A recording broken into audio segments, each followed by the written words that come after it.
کتنا مہان ہو، اس کا کلاس ٹیچر کتنا بدھیمان ہوا. ٹھیک ہے.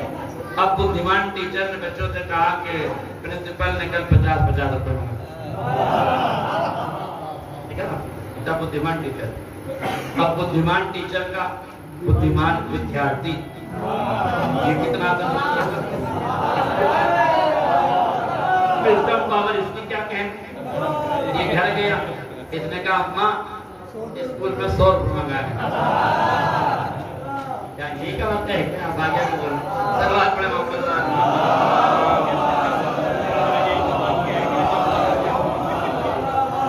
اچھا اماں بھی اسی بچے کی ٹھہری. اماں نے شوہر کا انتظار کیا. جب شوہر نامدار آئے، نامراد کو نہیں کہہ سکتا، نامدار آئے شوہر نامدار، تو اسے بیوی نے کہا کہ وہ اسکول میں فوٹو بھیجیں گے 200 روپے منگا. آپ مسکرا رہے ہیں، حقیقت تو یہی ہے، مگر یہ سماج پہ رونے کی بات ہے. آپ دیکھیے، آپ بتائیے تربیت کہاں سے شروع ہوئی؟ ماں کی آغوش بعد میں کہاں جاتا ہے؟ اسکول تک. اب آپ مجھے ایک جملے میں جواب دے دیجیے، جب ماں کی آغوش سے لے کر تعلیم کے گہوارے تک پورا سماج کرپٹ ہوگا تو بھیا ریوڑیاں ہی بٹیں گی، بتاشے تو نصیب گائیں. ایک سوال میں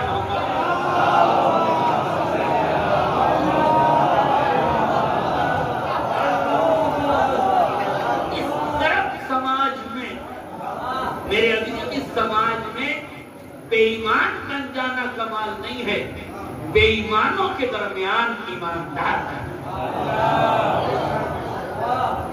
2 دن بعد آزادی کا جشن ہے نا. مفہوم آزادی قسم خدا کی بدل دیا ملک عزیز کے باشندوں نے. جہاں کوئی غلط بات کوئی کرتا ہوا نظر آئے، دیوار کے پاس کھڑے ہو کر گندگی کرنا منع ہے، پوچھو کیوں کر رہے ہو؟ آزاد ہے. بغیر ٹکٹ کے سواری ہو رہی ہے، پوچھو یہ کیا؟ ہم آزاد ہے. آزاد لا قانونیت کا نام نہیں ہے. واضح ہو، آزادی لا قانونیت کا نام نہیں ہے. آزادی کا مطلب یہ نہیں ہے کہ بے ایمانی ہو جائے، کرپشن ہو جائے، بے حیائی ہو جائے، بدعنوانی ہو جائے. آزادی کا مطلب یہ ہے کہ جنہوں نے اپنا لہو دے کر ملک کو آزاد کیا ہے، ان کے خون کے قطرات کی عظمتوں کا احساس دنیا میں پیدا ہوگا، اور ان شہیدوں کو شرਧانجلی ارپت کرنے کے لیے ہمیں بے ایمانی کا خاتمہ کرنا ہوگا، کرپٹ سماج کا خاتمہ کرنا ہوگا، کرپشن کا خاتمہ کرنا ہوگا. میرے عزیزوں، برا نہ مانیے گا، تعجب ہوتا ہے کل ایمان کی مجلس میں نکلنے کے بعد دروازے پر تبرک میں بے ایمانیاں شروع ہو جاتی ہیں. 1 گھنٹے کل ایمان کا ذکر سنا، وہاں دروازے پہ پہنچے ابھی نکلے ہیں، ایک ادھر سے ڈاک کیا، ایک ادھر سے ڈاک کیا، ایک اب 5 روپے کا بسکٹ ہے، 1 گھنٹے کی آزاد کی روحانیت مجروح کر دی.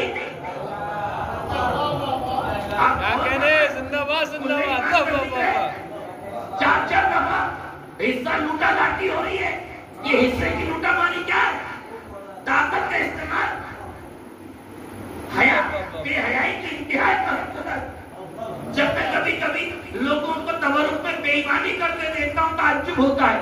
1 گھنٹے ذکر حسین، حریت حسین، کربلا کے اقدار، کربلائی سماج، سارا کچھ سننے کے بعد بھی سب ایک طرف ڈال کے اسی ذلت و ضلالت پر آ گئے کہ سماج میں جی رہے ہو.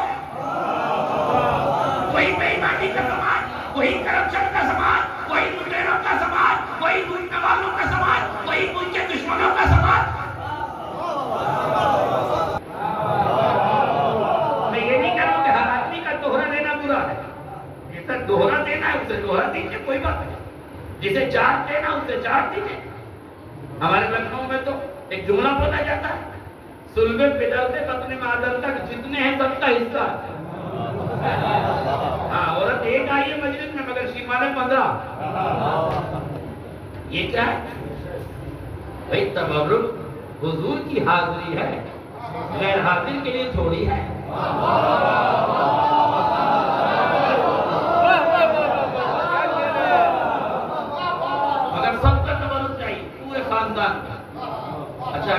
واقعہ گھر پہ بیٹھ کے کھا لیں تو تبرک ہوتا ہے نہیں سوارت بھی ہو گیا ہوگا. اگر ہوتا کیا ہے 10 گھر سے لے کر آئیں گے کھائیں گے اتنا ہی مگر سارا ضائع ہوگا. یہ عظمت تبرک کے خلاف یہ تبرک ہوتا ہے نہیں اسے کھاؤ تاکہ جس میں ایمان کی قوت آئے. اس کی تو بے ایمانی سے کھاؤ گے تو کیا بنے گا. علی کی بارگاہ عقیدت آؤ ان کے دربار میں یہاں تمہیں فیصلہ ملے. ہم کہاں جا رہے ہیں نہیں ہم کہاں جا رہے ہیں فیصلہ کروانے کے لیے. یہ بھی کچھ یہ بات آ گئی اب کرنا ہے سنا دینا. پہلی اور آخری مرتبہ کی نیت سے ہی آتا ہوں کہیں بلائیے نہیں. یہ نہ سوچیے کہ دوبارہ نہیں بلائیں گے. آپ کو ضرورت ہی نہیں دوبارہ بلانے کا. میں خود کہہ کے جا رہا ہوں کہ میں حق پڑھوں گا. جسے اچھا لگے بلائیں جسے برا لگے وہ بالکل نہ جسے برا لگے وہ بالکل مجھے کال نہ کریں. مگر اچھا لگے تو بتائیے گا. اور ایسی جرات تو ہونی چاہیے نا تاکہ میں آپ کو بتاؤں ہوتا ہے ہم لڑائی میں کہاں جا رہے ہیں. میں آپ کو مجھے 6ٹھی کلاس میں نے نام دیا تھا 6ٹھی 7ویں کلاس میں ایک حکایت تھی واقعہ. اب میں بہت محتاط لفظوں میں سمجھاؤں گا خدا را سمجھ لیجیے گا. جو ہے بھائی میں بہت آسانی سے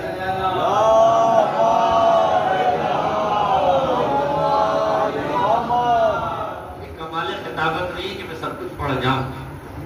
کمال خطابت کے ساتھ ذوق سماعت کی میں وہیں آ رہا ہوں بالکل اسی موضوع پر آپ مطمئن ہے. تھوڑا سا اس مجمع کو بیدار کروں کیونکہ وہ بات ثقیل ہے. جب ذہن جب تک آمادہ نہیں ہوگا یہ کہتے ہیں کہ بنجر زمین میں جب تک گڑائی نہیں ہوگی اس وقت بی ڈالنے کا کوئی فائدہ نہیں ہے. تو کم سے کم میں زمین تو ہموار کر دوں تاکہ بنجر زمین نہیں کہہ رہا ہوں لیکن خطابت کے لیے زمین ہموار کرنا پڑتی ہے. اور یہ میسج بھی ضروری ہے.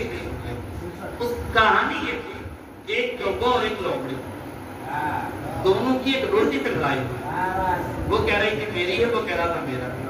دونوں نے اب فیصلہ کرانا تھا کہ کس سے کریں. وہ گئے بندر ماما کے پاس. لوگ کہتے مولانا چاند ماما کو سنا تھا کہ بندر ماما کہاں سے آ گیا. کل یوں کہ حضور سب کا احترام کرنا پڑتا ہے. صلوات پڑھنا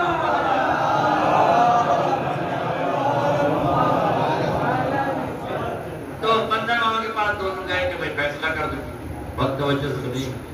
بندر ماما سمجھ رہے ہیں بندر کسے کہتے ہاں ان کے منہ پہ نہ جائے. ان کا منہ لال بھی ہوتا ہے کالا بھی ہوتا ہے. ان کی حیات قضائی پہ جائیے اور اس حیات قضائی کا کے 2 رنگ تو دکھتے ہیں پر سماج کے کتنے رنگ ہوتے ہیں وہ تو سماج کے غریب ہی جانتے ہیں. اتنا واضح ہو جاتا کاش میں جو کہنا چاہ رہا ہوں تو مجھے پتا. اس کے کالے اور سیاہ اور سفید اور سرخ رنگ پہ نہ جائیے. اس کے ڈھنگ پہ جائیے کہ یہ کل کیا رہا. بندر ماما کے بعد کیا فیصلہ کر دیا کون سا مشکل کام. اس نے روٹی کو توڑا بیچ سے آدھی ادھر زیادہ آدھی ادھر کم. اب آدھی میں آدھی زیادہ اور آدھی کم کیسے ہوگی میں کیسے بتاؤں. نیا فارمولا آپ اس دور میں جو پڑھتے ہیں وہ 2+2+ والا نہیں وہ تو بڑے لوگ بتاتے ہیں. میں چھوٹا والا فارمولا بتاتا ہوں. 50-50 ہوتا ہے. اس میں کیا 60-40 سمجھے یعنی ایک طرف آدھا زیادہ ادھر 60 ادھر 40 والے نے کہا حضور ادھر زیادہ ہے. انہوں نے 20% ادھر سے توڑا اور کھا لیا. اور کیجئے اب 20% توڑا ایک لقمہ توڑا کھا لیا. جب ادھر سے لقمہ توڑ کے کھا لیا ادھر والے نے کہا حضور ادھر دیتا ہوں. انہوں نے ادھر سے ایک ٹکڑا کھایا پھر ادھر سے ایک ٹکڑا کھایا یوں کر کے آگے ادھر کی کھا لی. میں کہہ کیا رہا ہوں آپ سمجھ کیا رہے ہیں. میں جو کہہ رہا ہوں وہ نہ سمجھیں. میں جو نہیں کہہ رہا ہوں خدا کے واسطے ہو سکتا. بندر نے دونوں کی آدھی روٹی کھا لی اور کھانے کے بعد 2 گالی دے کے کہا کہ اب بھی فیصلہ چاہیے.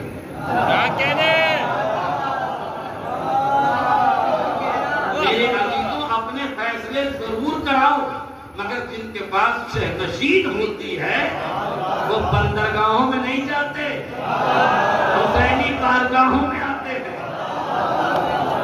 عزت سے فیصلے کرانا چاہتے ہو تو عزتوں کی دہلیز پر آؤ.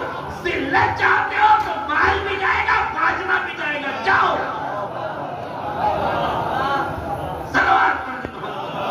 حق کا پالنا ضروری ہے. سمجھو, حق کا پالنا ضروری ہے.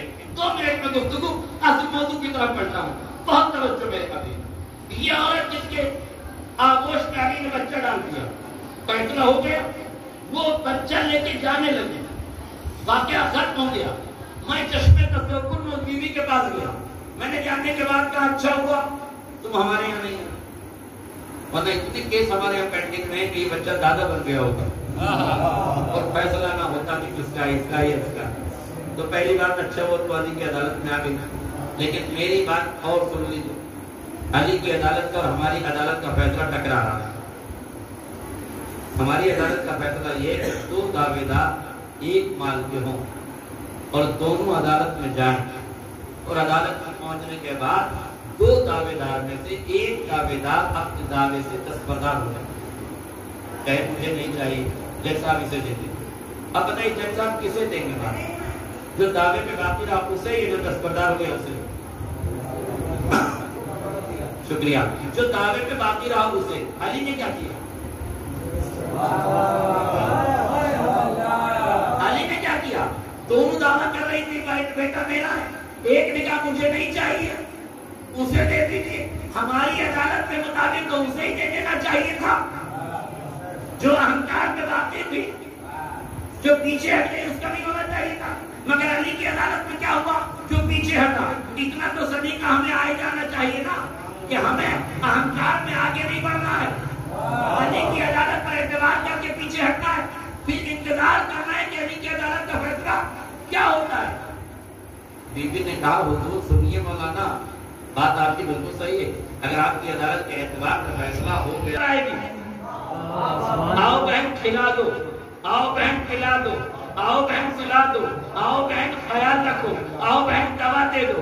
علی بھی تو یہی کہہ رہے تھے, اس اسلام کو لے جاؤ. مگر جب یہ اسلام درباروں میں روئے گا, چیخے گا, چلائے گا, تڑپے گا, تڑپے گا, بلکے گا, تو تم خود آ کے کہو گے یا علی آؤ بچا لو, یا علی آؤ بچا لو, یا علی آؤ بچا لو. ایک بار نہیں 70 بار کہو گے. اگر علی نہ ہوتے,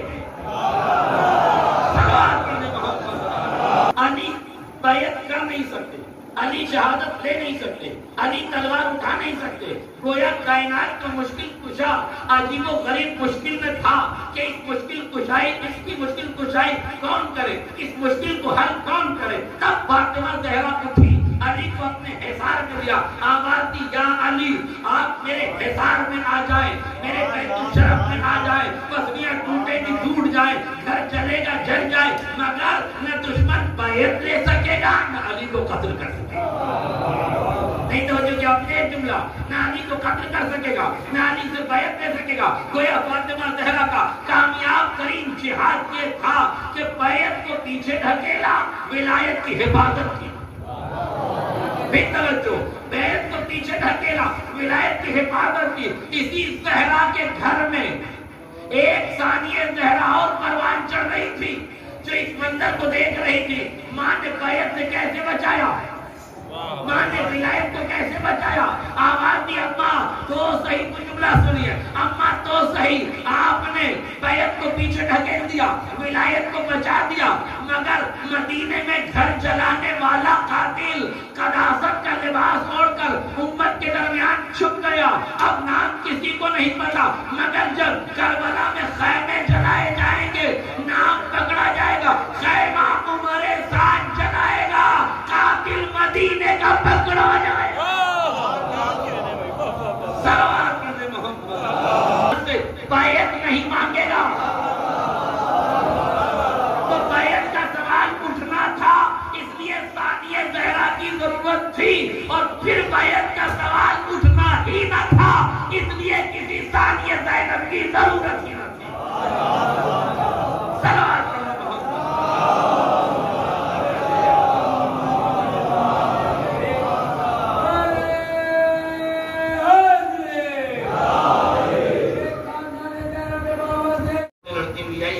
یعنی بچہ میرا ہے, 12 سنا ہوا واقعہ آپ نے. یعنی بچہ میرا ہے تو کہتی ہے یعنی بچہ